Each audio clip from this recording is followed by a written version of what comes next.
Please take your seats.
Give me a couple more minutes. Yeah.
We're going to go ahead and start our meeting this evening. If I could get everyone to please take their seats. If you have not signed in the back, please feel free to do so before you head out tonight.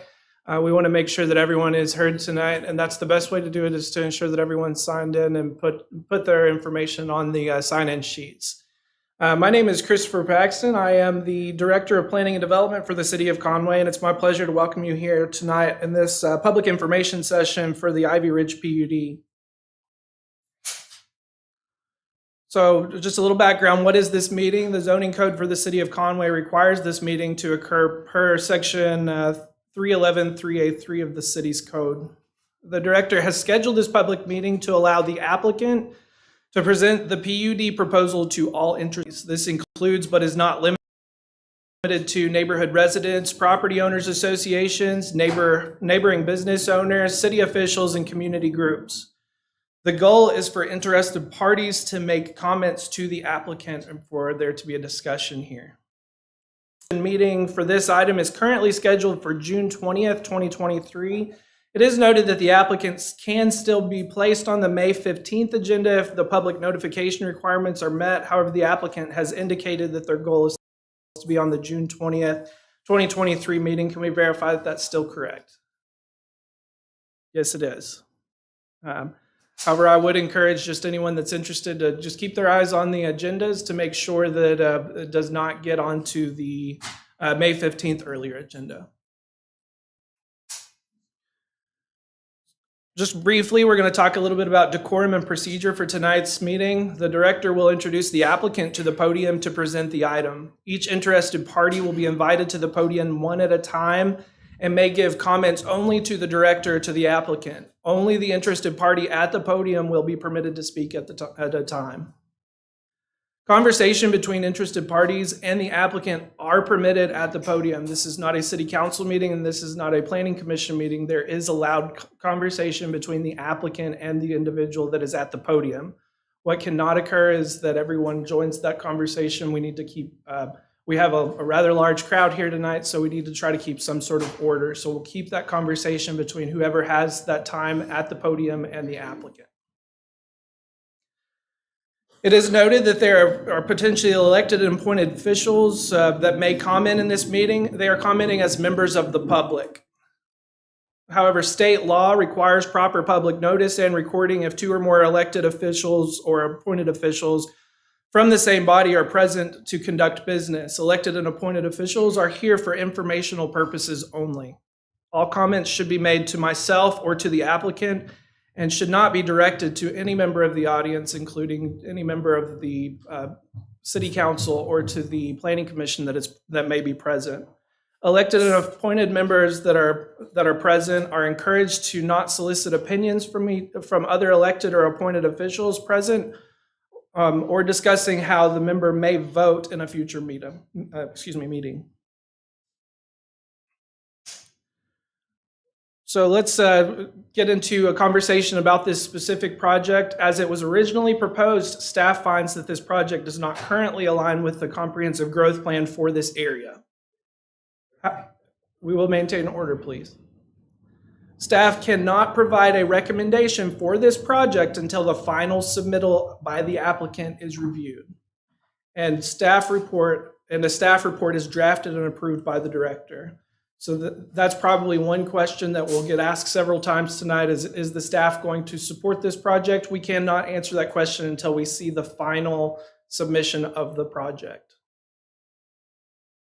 I'm going to go ahead and start the meeting, this next portion of the meeting, by inviting the applicant up, and I will go through the slides while they present their project. If you have any additional material that you would like to hand out, this is an interactive meeting, feel free to do so, and the floor is yours.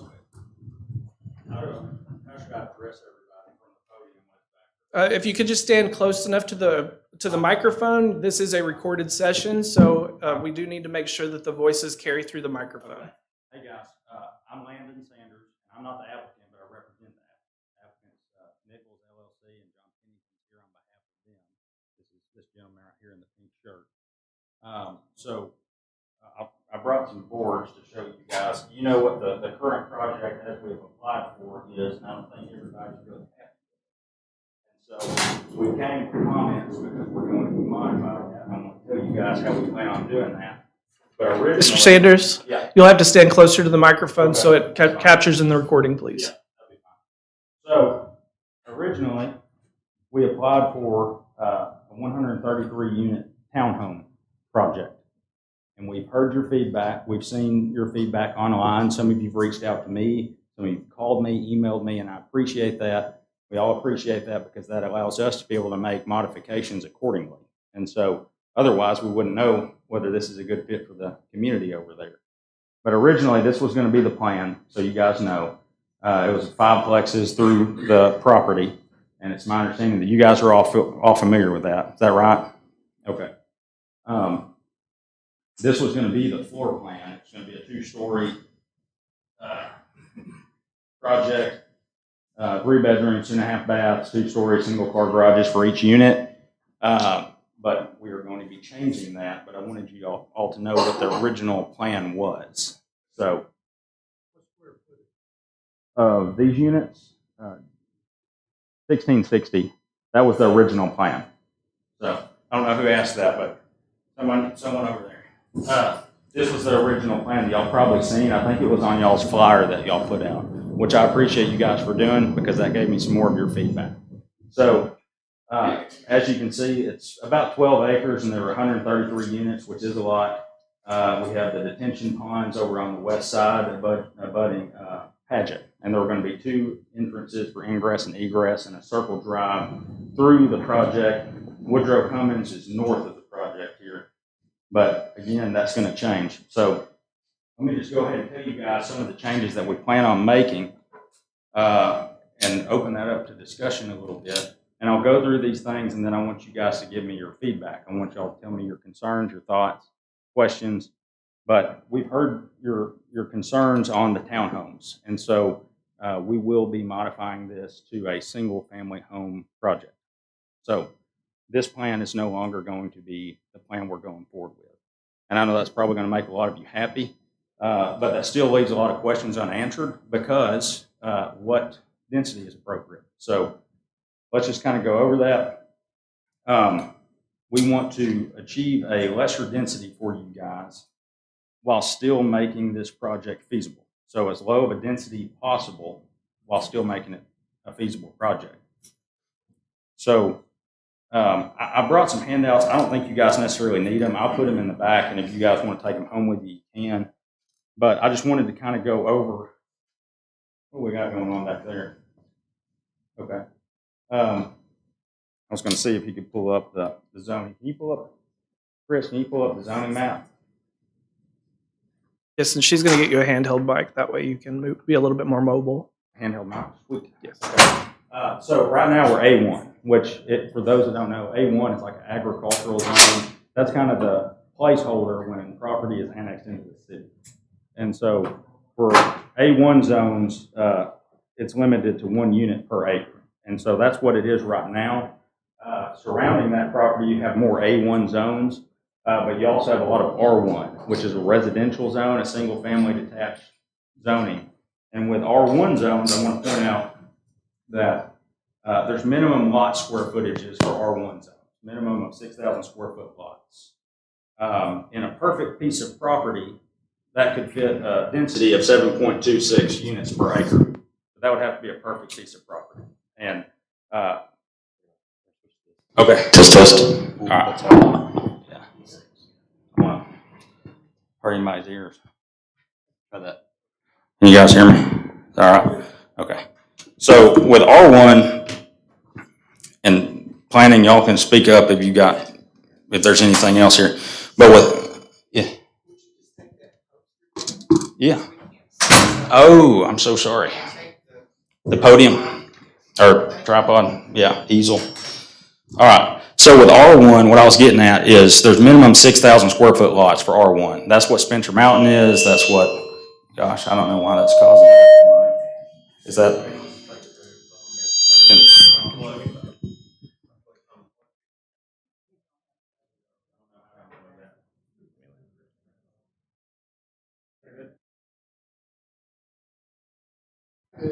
I'm sorry, I'm not a tech person. That's still not good.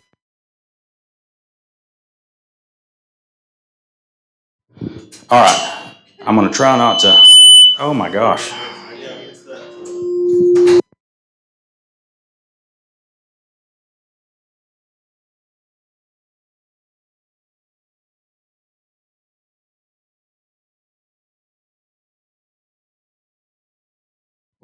All right. Well.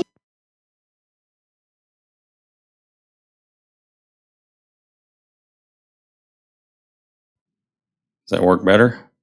That sounds a lot better. Okay. All right. So R1 for the third time is 6,000 square foot lots. Perfect piece of property. That would be 7.2 lots per acre, units per acre. Okay. That's for a perfect piece of property. That probably wouldn't be able to be achieved with this project, but it could be less density per acre even.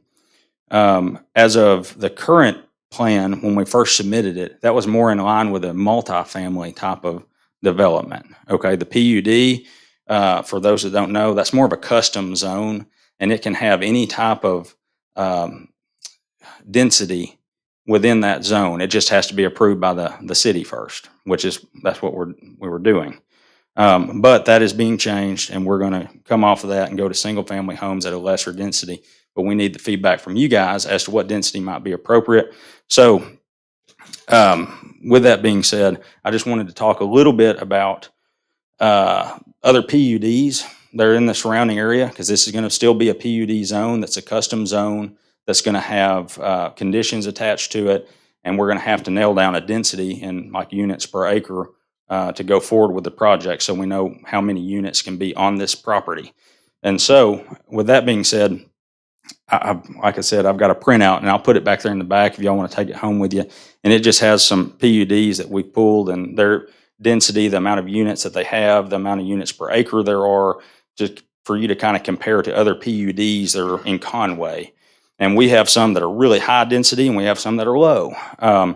For y'all, for those that don't know, y'all probably know already, there are two PUD zones actually at the bottom of Spencer Mountain. One of them is for townhomes, one for duplexes, and the duplexes is sitting at about 6.5 or 6.6 units per acre that's been approved, and that was probably approved before many of you even moved up there. And so, yeah,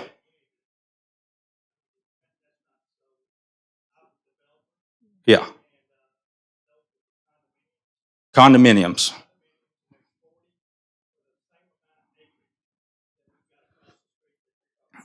Okay, well, I thought it was 56 units at 6.5. 40? Okay, so it's going to be slightly lower. But I wanted y'all to know that there are PUDs, so this isn't out of the ordinary. Mr. McConnell? Okay, and you would probably agree that PUDs aren't out of the ordinary, they just need to have, appropriate density and other conditions. Right. So I apologize, I'm wrong on your numbers, but that's just what we found. And so y'all keep that in mind when you look at this. But so with that being said, PUDs can have any range of density for the housing. And so I need to know that from y'all, what density is appropriate for y'all's area. And I want that feedback so we can take that into consideration when we make this new plan. And from there, we will develop a new plan, and we're going to circulate it to whoever wants it. And so if you put your email back there on the sign-in sheets, I'll email it to every one of you. And I was planning on sending it to some of the more neighbors that are closer by, but we haven't got to that yet. And I'm glad we haven't, because now I can get y'all's feedback. So that handles kind of the density element. And when I'm done with all this, if you guys want to give me comments as to that, great. If not, y'all can send me an email, call me, or whatever. I don't expect you to nail down a density that y'all all want tonight. But the second major issue that I think y'all have brought to my attention is traffic concerns. And so I wanted to address that a little bit, and I'm sure planning can probably help with that if we needed to, but Paget is designated as a minor arterial road.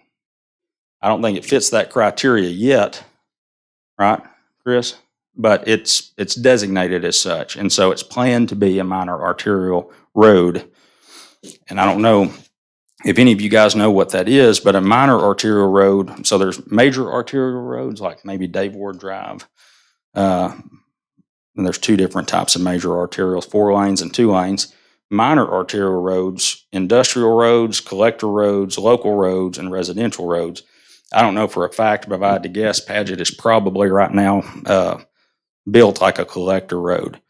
But a minor arterial road, per the city's statistics, has an average of 5,900 average daily trips on that road, on a minor arterial.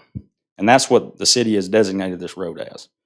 The maximum or high projected volume as of 2018 for minor arterial roads is 16,400 average daily trips. Okay. So I don't know if Paget right now would sustain that. I think there needs to be probably improvements to it. However, that's what it's designated as. So we reached out to the city engineer and asked, okay, what is our current count on average daily trips? Because that's something you guys have been asking me, is can Paget handle this sort of traffic? Well, the city engineer gave us statistics as to Paget south of College, so south of Ruth Doyle Elementary School, but they did not have statistics north of it. So south of College, Somebody have a question or comment? Okay, I'm sorry. South of College on Minor or on Paget there, the city engineer said that right now there's an estimated average daily trips of 1,000 to 1,100 average daily trips on that road. So we asked for a traffic count north of College on Paget, and they denied to give us that at the time. So we don't have those statistics. But if that's accurate, if it's something in the range of that, then certainly I believe Paget will be able to sustain traffic coming from this development. Yes, sir. Right. Yeah. Yeah. Yeah. Yeah, I understand that. Yeah. I understand that. That's a great question. So most schools here in Conway at 3:30, it backs up, and in the mornings too.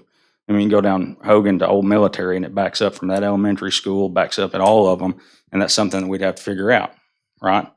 And something we'd have to all kind of figure out how to do it. Yes, sir.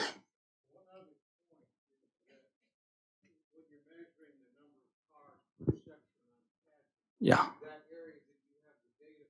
hmm Sure. No, no doubt. No doubt. No doubt. No doubt.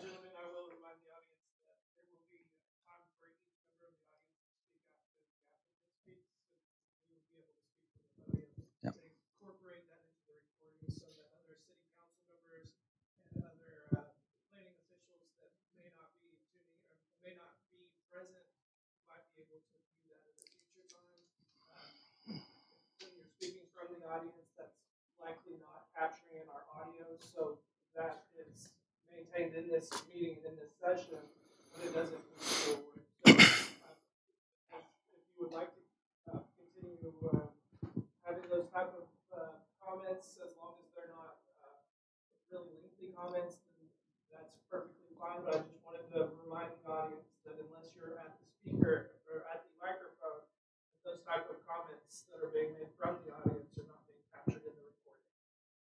Okay. So, Mr. McKenna?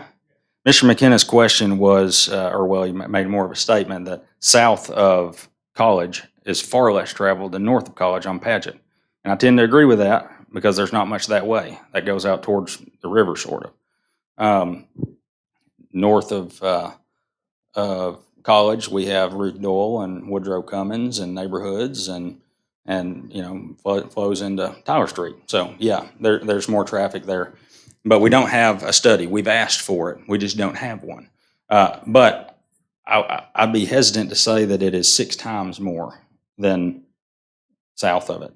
I'd be hesitant to say that it's 6,000 or more as it currently stands.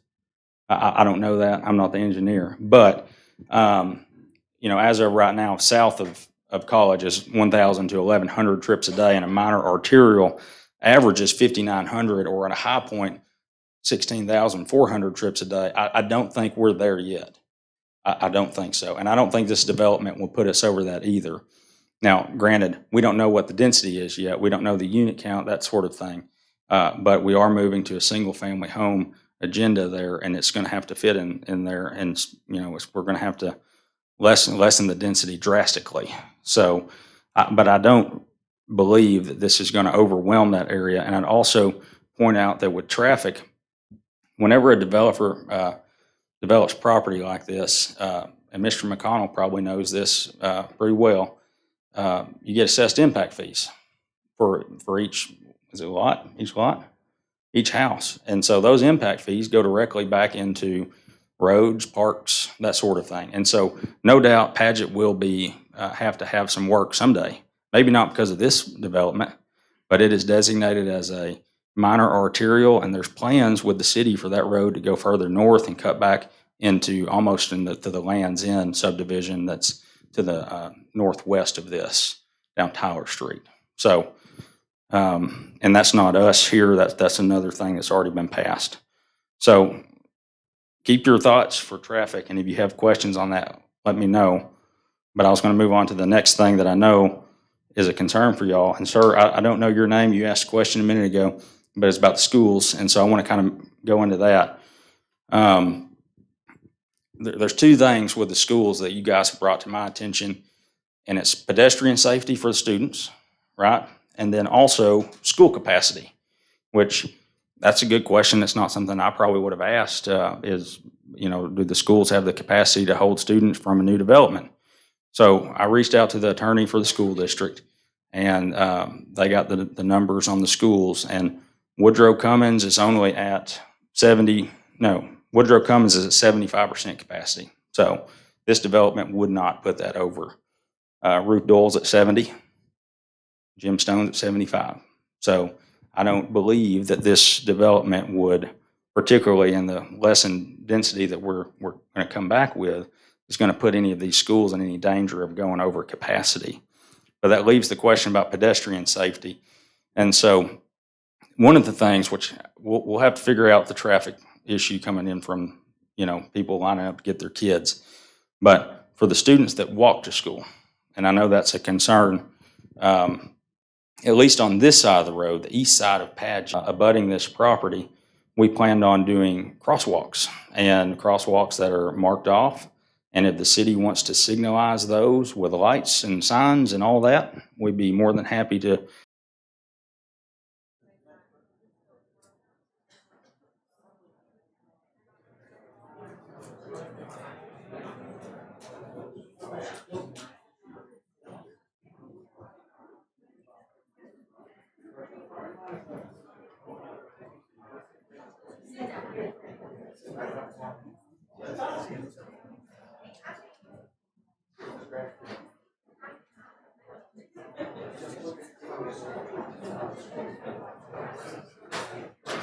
All right, ladies and gentlemen, I apologize for the interruption on that. Mr. Sanders, if you'd like to take your place back at the podium, we'll go ahead and continue at this time. All right. We're talking about sidewalks. Sidewalks would be throughout the whole project. It'd still be a circle drive, more than likely. Sidewalks up and down Paget there with crosswalks at the curb cuts for the neighborhood. The city wants to signalize it, great. But another thing that we've considered and that we're willing to commit to is to put a designated walking or bike trail through the middle of that property so that students from that neighborhood or students from any of the surrounding neighborhoods that need to cut through can cut through on that walking or bike trail. It goes to the middle of this development to get to Woodrow Cummins. So that would make it a little bit safer for those students. And that's just some of the ideas that we came up with for the pedestrian safety. We're willing to, hear your feedback on that if y'all have got other ideas. Let's see, was there anything else I need to cover? Covered capacity. The applicant has 5 minutes remaining. Okay, yeah. We had one more thing. John is going to cover the water issue. I think a lot of you had questions about water and runoff, and so John's going to cover that. Okay, I'm John Pennington, address 306 Salem. I am the applicant, and we are addressing a specific issue with runoff. Conway passed a new development rule several years ago that requires subdivision developments to retain their excess runoff from storms on site and then release at a flow rate that's acceptable to civil engineer and the city engineer. And this, any pond or development or retention ponds that are designed on this property will be designed to hold the excess runoff and be released at a rate that is predetermined. So there will be no additional stress on Spencer Lake. I believe that was one of the concerns that we had heard, because our retention pond will retain any excess stormwater that is generated and then released at a predetermined flow rate. So that will already be pre-designed and approved before the preliminary plat will be approved. Did you have any other issues on your notes?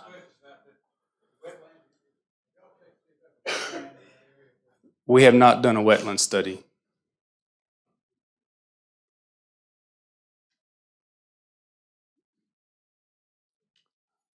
think, Chris, we're ready to turn it over. Okay.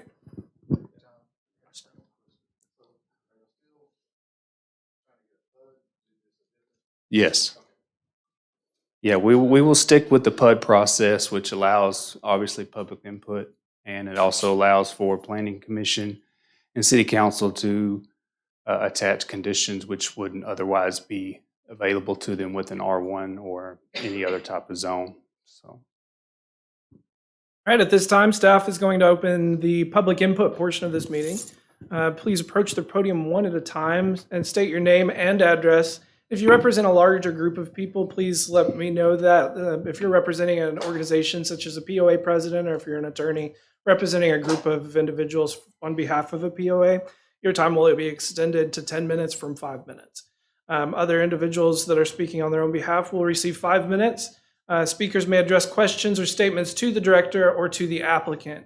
Please ensure that all members of the audience have signed in before we leave today. If you leave after your turn at the podium, then please ensure that you have signed in the back. At this time, I will open the podium and you can come up one at a time, please. I will also encourage the audience to please respect the decorum of the meeting. This meeting is intended to get information to the applicant, and we will go ahead and open that portion now.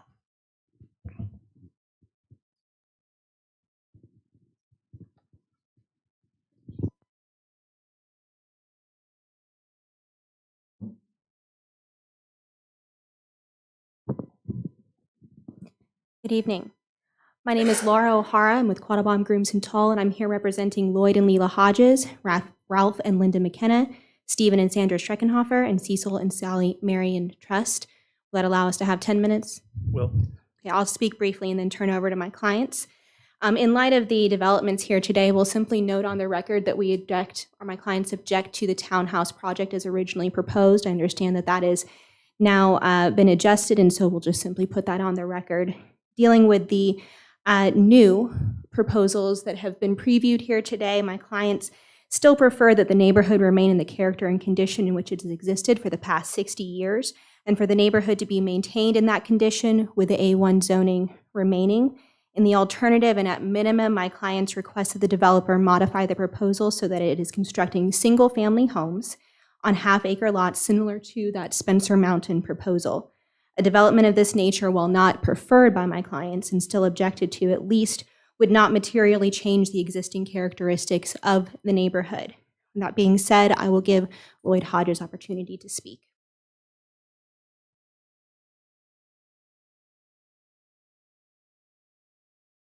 Was it Mr. Hodges? Yes. Okay, if you would please also just state your name again in the microphone for the record. My name is Lloyd Hodges. I have resided at 1180 Paget Road for the past 20 years. Conway resident for about 30 years. And I am totally against the type of development that is being proposed, even though it's been modified already. I would like to, I won't go back into the modifications that have been offered. I am interested in all of the hydrology, topographical changes, because that's a very sensitive area out there. And I speak from experience. About 12 years ago, a neighborhood was built in our area, just east of our property.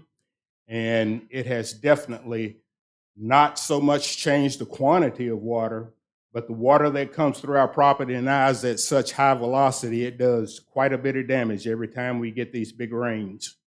And I fought it for 12 years. Even the city of Conway has offered some relief when they came out. The last time it washed my driveway completely out.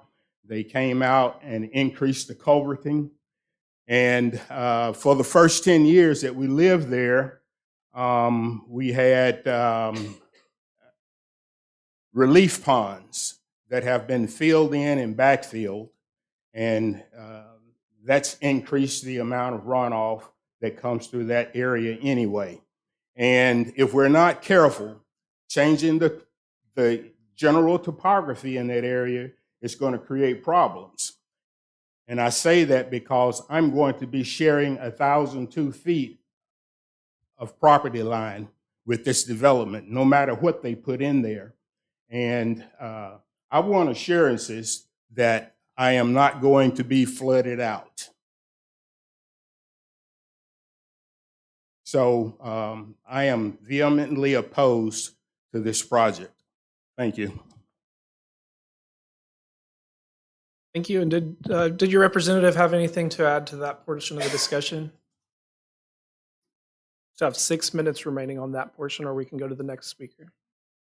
Okay, go to the next speaker, and staff will attempt to address some of the issues related to drainage and different things. You can speak as long as you're in the mic. It's perfectly fine, whichever direction. I'm in control. Just start My with your name is name and Cecil. address, please. My name is Cecil Marion. My address is 5455 Tyler Street. I live right around the corner from this on the other side of the elementary school. My wife and I, we bought that property back in 2010 with the idea of building a home. It took a few years, and we've done that. And first off, I'd like to say I'm an interested party in this thing, but I'm not interested in what you were proposing. I find it interesting to go, all of a sudden we've got like a bait and switch here. All of a sudden whatever was proposed is not what's being proposed. I'm not sure what we're really talking about here, okay? But what I would like to voice is something that Lloyd talked about, hydraulics. And if you look at the front of that property, it's a wetland. It used to probably be part of the lake. It's silted in after the road was built. The water has to pass under the road to get into the lake. If that is the same level as the lake, it doesn't flow unless the lake goes down. So in a storm, the water runs across the road. I got the same problem on the other side of the school with the water running across my property, trying to get to the lake as well. The level of the lake is holding all the water back, and it will do the same here. So a retention pond is a bigger engineering problem than just digging a bigger hole there. It requires it to be up higher than the level of the lake. So I think you've got a challenge there. I think we've talked really good about the traffic issues, but what we haven't talked about is that just up the street, there's already a development going in with 50 homes, and there's more expansion planned back in that area, that back corner of Centennial Valley. So we're going to have all of that traffic as well out in that area. Plus there's other vacant land out there. So this problem is only going to get worse, meaning that that road is going to have to be dealt with at some time. So the infrastructure problems with the water, with the road, we've talked about the safety with the school, but I just don't understand why we would put, if we go back to 133 homes, why we would put such a large number of, I'm going to call them, you call them condos, I'll call them renters, in such a small space, and then we put it directly across the street from the entrance to another subdivision, right down the street from another subdivision that hasn't been built yet, that's already going in, almost right on top of an elementary school. That it's got total chaos out there at around 8 o'clock in the morning and 3 in the afternoon. Just go try going down that street about that time.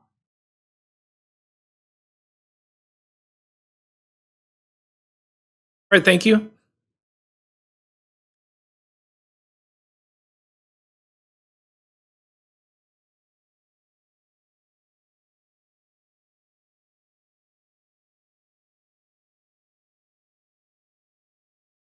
Hi, how are you? Pardon me? Hi, how are you? I'm fine. Can If you hear could me? please share your name and address, please. I'm Ralph McKenna. My wife and I live at 1170 Paget Road.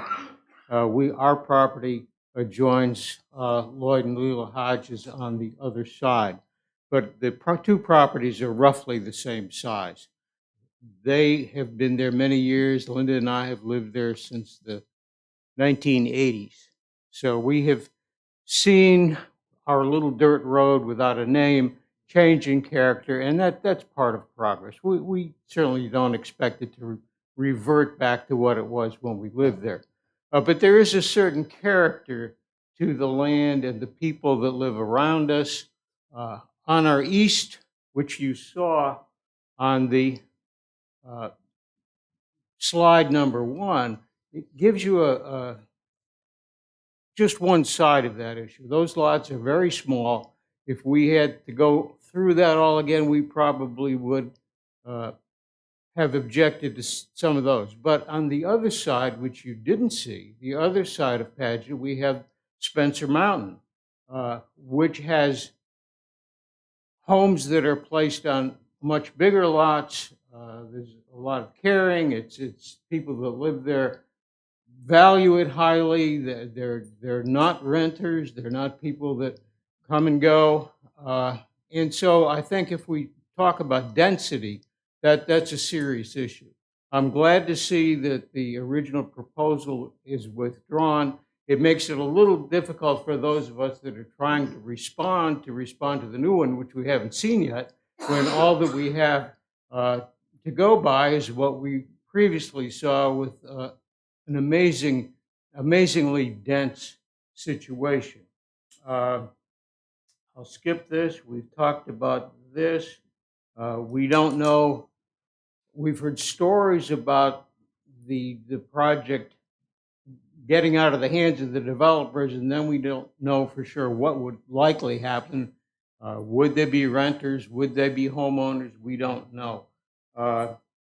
We've talked about Padgett already as a road that is not really set up at the present time to carry anything like the density of cars that this would bring about. We've talked about safety. We've talked about impact on our 2 neighborhood schools. I think the environment issue is an important one too. They talk about holding ponds, but then what happens when the street level of water drops? Is that water then allowed to go into Spencer Lake? And if it is, what is the character of the water going in? Well, it's going to drain everything up above it, and what it will be draining into that little holding pond is not nearly the same as if it were running over a more natural setting. One other thing, the wildlife has not been mentioned. That's something that helps the character of where we live. We have deer, we have geese on the lake, we have lots of different kinds of things that make this area and the Spencer Mountain across from us rather a unique environmental situation for the city. And I don't think we would want to do something to take that away.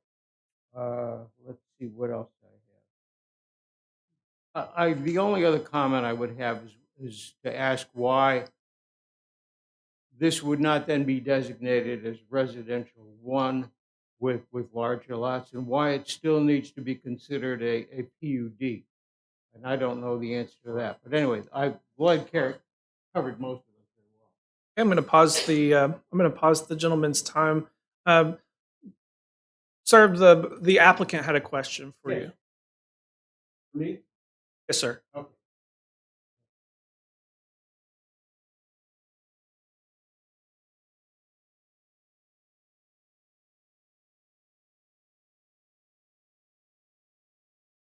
Okay. Well, anyway, I guess Thank you, sir.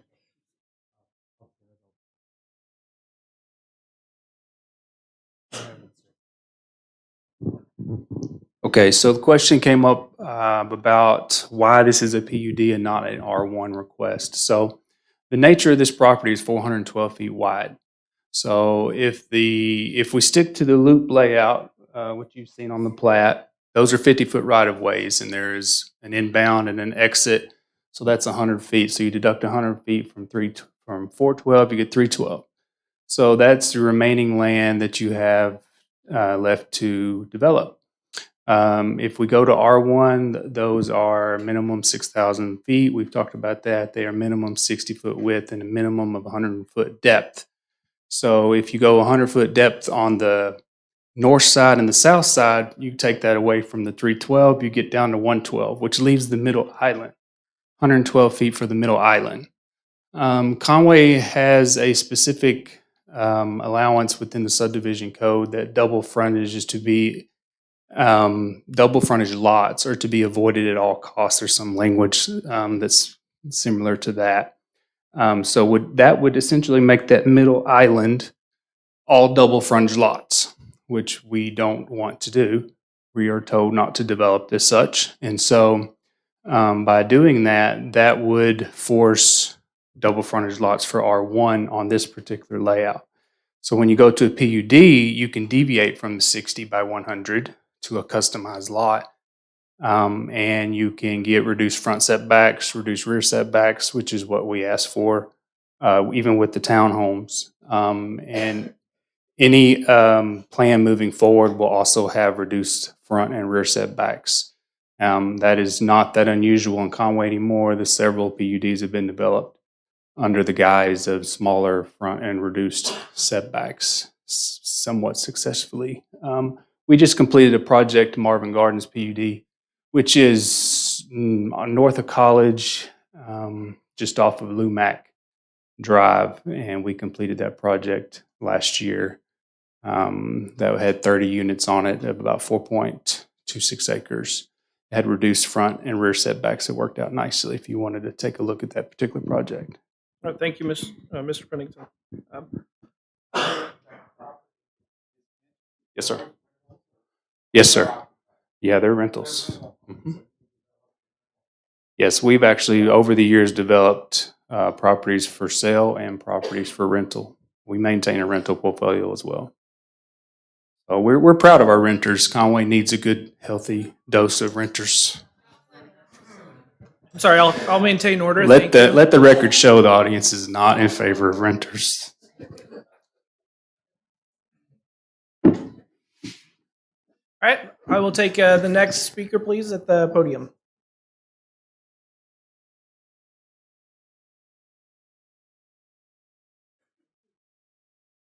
Hi, my name is John Vance. I'm at 4710 Stockton Road. Am I allowed to ask questions? You can engage directly? the applicant, yes. If you're Okay. asking him a direct question, it'll be a part of your time. Okay, good evening.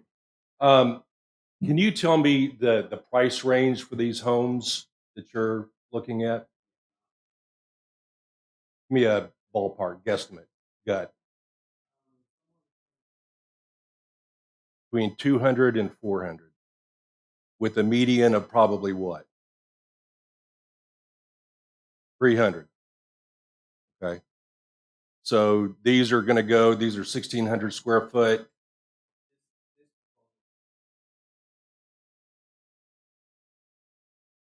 So we're talking $150 to $200 a square foot homes. Okay. Are we looking at this community having a homeowners association? We are. Okay. What's the likelihood that one of the developers will have permanent residence in this community? Primary residency in this community. I'm asking if a person who's developing it is going to reside in this community permanently. So every home is owned with permanent residence. I guess the question is, are they going to be let out for tenancy with renters? Is that the question? Yeah, that's where I'm going. Yeah. So, I mean, I can't speak to whether the houses are going to be owned or rented out. You know, I mean, that I have no control over what happens once the house is sold. Okay. So CC&Rs. $175 a square foot. Yes, sir. $300,000 median value home, homeowners association. POA, yeah. Okay. Well, that's frankly a little more positive than I thought I would hear. Okay. I've been in Conway about 10 years and I've seen new developments. It seems like there are property owners that like to buy up homes for rentals. I've been a renter 3 times in my adult life, and I know that I appreciate my home and my community much more when I've been a homeowner than when I've been a renter. And I take much better care of the property when I'm a homeowner. And I've tended to have pretty good experiences and safer communities within my within those communities as well, those homeowner communities. So Now, yeah, that's I a would like big- to clarify, with a PUD in the city of Conway, you're required to have a homeowners association. Okay. So there will be Very good. restrictive covenants associated with the purchase with the development itself. After the PUD is a rezone. So whenever you get rezoned to a PUD, one of the requirements is a homeowners association. Is there any guarantee that within that homeowners association it could be set up for homeowner only residences? Yeah, no. I believe that gets into federal laws. That's beyond the limitations of what the city can require and what the city can request. That those It's are not legal. those are legal issues, and it's not legal to discriminate who is in and occupying a home. You can limit the amount of people based off of occupancy standards, but you cannot discriminate a renter versus an owner. Okay. News to me in my community. All right. Thank you very much.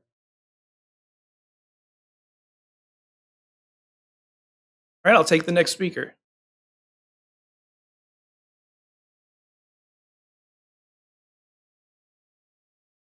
Good evening. My name is Lonnie Williams, and I live 1520 Willow Creek Cove in Centennial West.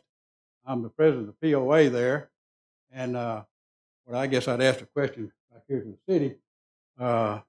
We don't get a commitment with all this new traffic, with all the other new subdivisions, to update the lower end of Tyler, where traffic has increased so much. Will we be able to get a commitment from the city to widen those streets and put a turning lane in and all that? I can't offer any commitments right now, but what I can say is the city has a master street plan. The master street plan will generally speak to which streets, what streets will look like in the future with future development. Those eventually get slated for improvements. I can't speak to the city engineer's schedule as in improvements and what type of improvements are on the current schedule. Okay, thank you.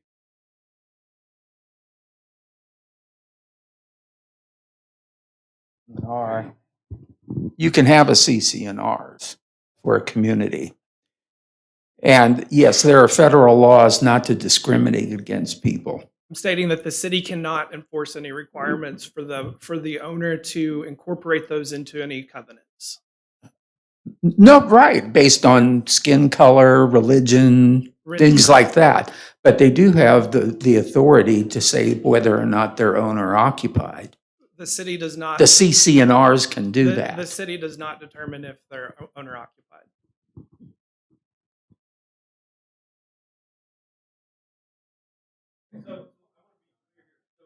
If you can come to the front. I'm sorry, I can barely hear you. If you have a homeowners association, that's a contract between the property owners and the neighborhood. Okay, so it's a contract between the homeowners and the neighborhood. The city can't do anything about it if somebody decides to rent out a home they own, but there still could be legal recourse, correct? That would be between you, your lawyer, and the civil matter between you and the homeowner and occupancy. Okay, I'm hearing yes, that's a possibility. I'm not saying yes or no. That's outside of my wheelhouse. Okay. I'm not. I'm I will. interpreting I that will as remind yes, you, that's a I'm not an possibility. attorney, and I will not speak to legal matters at this proceeding. Okay. Okay. So, if this was going to go through, I would feel much better if there was a homeowners association that required the homeowner to be the primary resident, no rentals. I'm still leaning against it, but that would make me feel a whole lot better as a fellow homeowner in that community. I'm John Vance. Thank you, Mr. Vance. Can I get the next speaker, please? Thank you. Good evening. I'm Chris Adams. I'm the president of the Centennial Valley Neighborhood Association.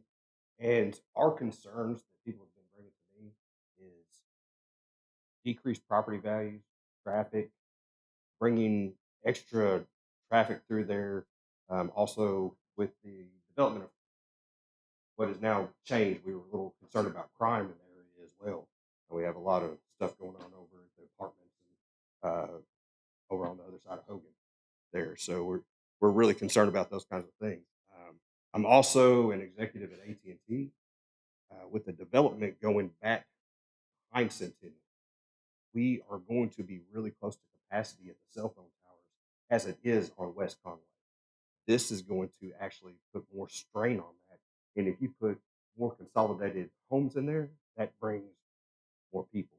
And you got to figure there's going to be 4 or 5 people per home with cell phones. Well, what's that going to do to all these people out here if we rely on these just to even call 911? And just so you know, it's not so easy to put more capacity on the tower. It's going to take us 2 years once that development is done, passing through FCC, all those other guidelines, all the red tape to actually make that happen. So we're building out this community in West Conway, which is great. I love to see it grow. But at the same time, it's growing too fast. It needs to kind of slow down so we can catch up with the infrastructure. Obviously, we got road issues. I don't think anybody's thought about cell phones. I can just speak for AT&T, and I know we're at capacity. So, got any questions for me? I'd love to answer, but I can tell you, every person I've talked to in Centennial Valley has been totally against this from the time we saw it. Okay, I do have one question. Did any of the Centennial Valley speak in opposition to the R1? That was the A1 to R1 from Mr. Crafton, west of the neighborhood? No. Okay. Now, I don't know that if there was anybody that showed up here. Now, we did not. That sign went back there, and we actually did see it like the day before. We did not really get a chance to speak on that. And I can tell you, I wasn't really excited about that. Yeah, but those are also 3,000 square foot homes. And I'll tell you, lots right now in Centennial Valley are going for $180,000. So, how much was your loss? That's the question, because that's going to bring down our property. All right, thank you. I'll take the next speaker at the mic.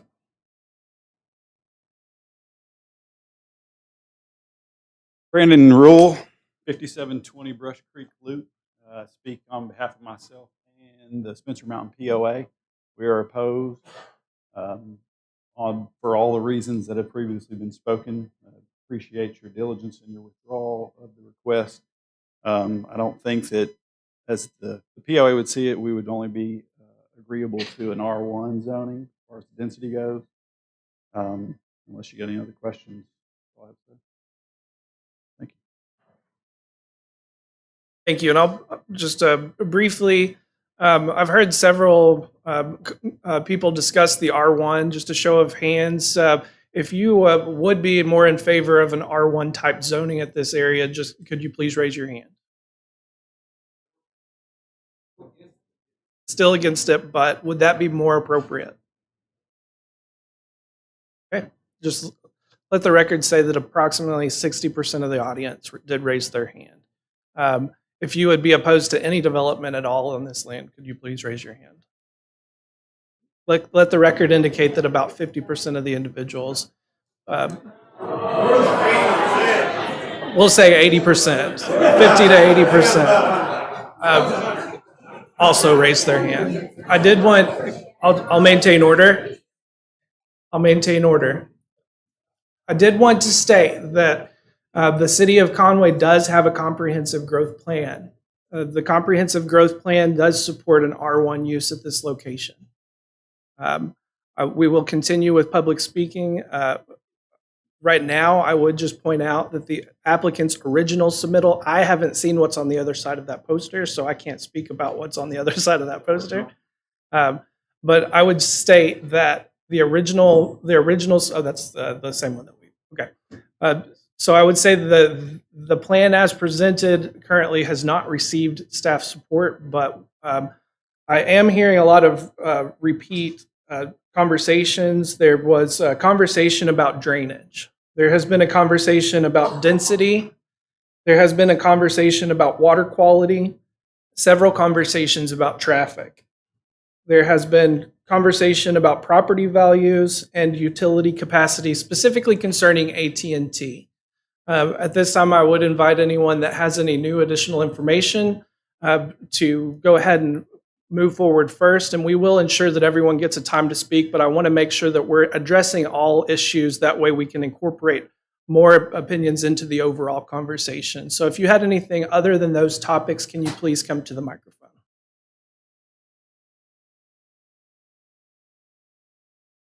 Okay. I will go ahead and continue to the next speaker. Anyone that would like to speak can please come to the microphone now.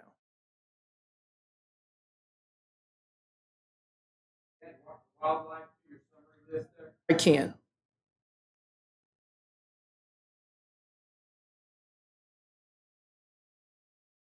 On water quality, I'm also going to add and I just want to point out, these aren't requirements. These are things that we're going to look at. We'll take a closer look at in the code. Some of these may be requirements, but we want to make sure that everyone's opinion is taken into consideration. We obviously have a large group, so we're trying to consolidate that into a manageable amount of information for the applicant. So under water quality, I'm also going to add the conversation had included a water study or some sort of a study. I'm not saying that's part of the requirements. Excuse me, a wetland study. With the wetland study, I don't know if that's going to be a requirement. We do have requirements that are a part of our drainage requirements, but I will write that down as an item that was discussed by the audience.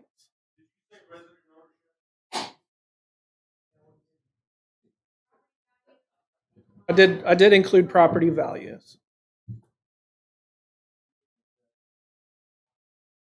I did not. I'll go ahead and take the next speaker. Hey, David Naylor Jr. I live at 610 Huntington. I'm speaking only on my behalf. Okay. My biggest, I'm just making a statement. I'm not really going to get in all this. All I'm going to say is we have 16 public schools here in town. None of the 16 have any project with this density right next to them. So if you think about, and there's a lot of stuff that goes into that, but of the 16 schools, this would have been, and I don't know what the redo is, I'm speaking on the original, this would be the most dense thing we have on one of our public schools, and we have 2 schools out in West Conway. So we talk about this, but then there's Ruth Dual also, and so both of those schools are there, and so that's just my comment.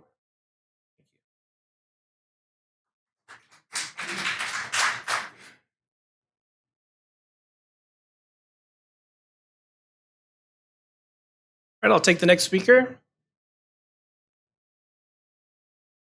All right.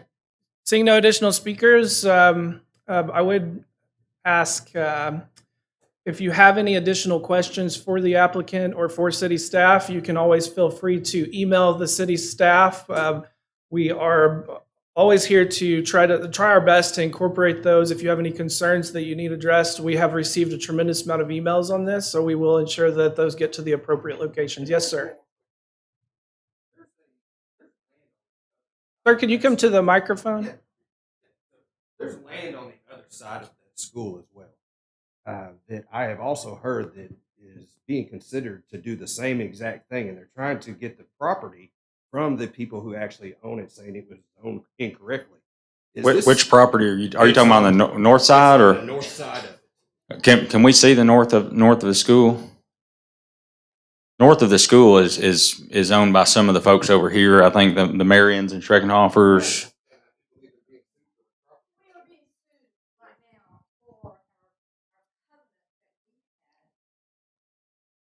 So, ma'am, could you come to the microphone and provide your, thank you.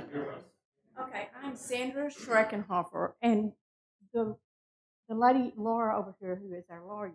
The reason we have our lawyer is because we're being sued from Pound It Down, who you're buying your property from, because we have a covenant. Our covenant has been with Mrs. Spencer that we bought our property, me and Steve did, from 40 years ago. And that stands. But she's trying to prove to us that it doesn't stand, and that's why we are all here. We're very much against. Can I respond? You may. Okay. So there is a legal proceeding regarding covenants for 65 acres that goes, okay, approximate 65 acres that runs from Tyler Street all the way south through Mr. Hinkle's and Miss Hinkle's property. And so that property is that subject of a lawsuit that's, I mean, obviously it's related because it's similar properties here and the property is the same thing. But I don't think that's something that anybody can comment on in here. That's a legal matter. There's other attorneys involved, and that really doesn't go towards the rezone more than it does that actual case. And so I'd like to avoid, getting too much into that. I concur. I think that staff will not have any comments on anything that's in open legal proceedings.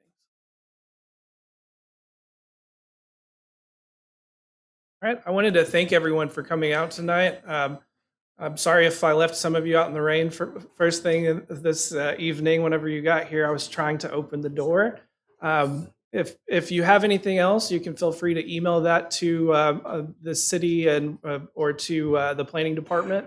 It's planning at conwayarkansas.gov. Thank you, Beth.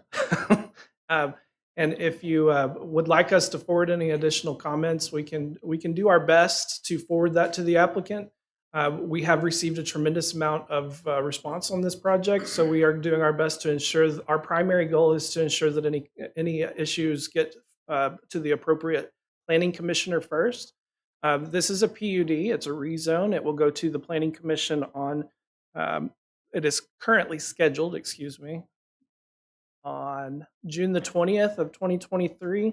There is a possibility of that going to the May 15th agenda if the applicant chooses to change that and provides proper public notification. After that, it will go on to a city council agenda that has yet to be determined. If you have any additional questions for me personally, it's Chris, KRIS.Paxton at conwayarkansas.gov. Thank you all and have a good evening. Can I comment one more thing real quick as to the meeting date? One more thing as to the meeting, we are still live on the recording, so I will allow it. So yeah, June 20th is going to be the day. We have no intention of May. We want to be able to have the time to make these changes because there's going to be a lot of things, and if we have to do any studies or anything. Hang on just a second, Mr. McKinney, I got you. I'll get you. But June 20th is the planning commission date, unless for some reason the city moves it or something. And then I anticipate, and now this is always could get moved, but the city council date will likely be July 11th or July 25th.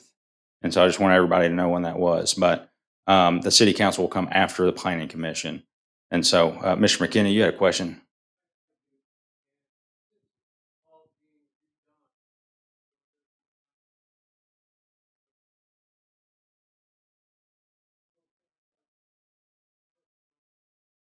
I don't know if the city will have another one of these. I'm open to doing whatever the city wants to do there. Beth, do we have a precedent for that? We can do that if that's what we've done in other cases. Then we can schedule another meeting to accommodate.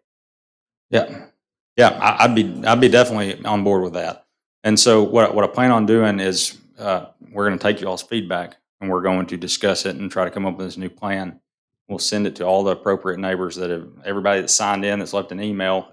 If you guys want us to send it to you, and so that'd be good. And you guys can review it, give us your feedback. Maybe we can have another meeting. So, all right, I appreciate y'all's time. Thank you. Thank you. Have a good evening and a safe ride home.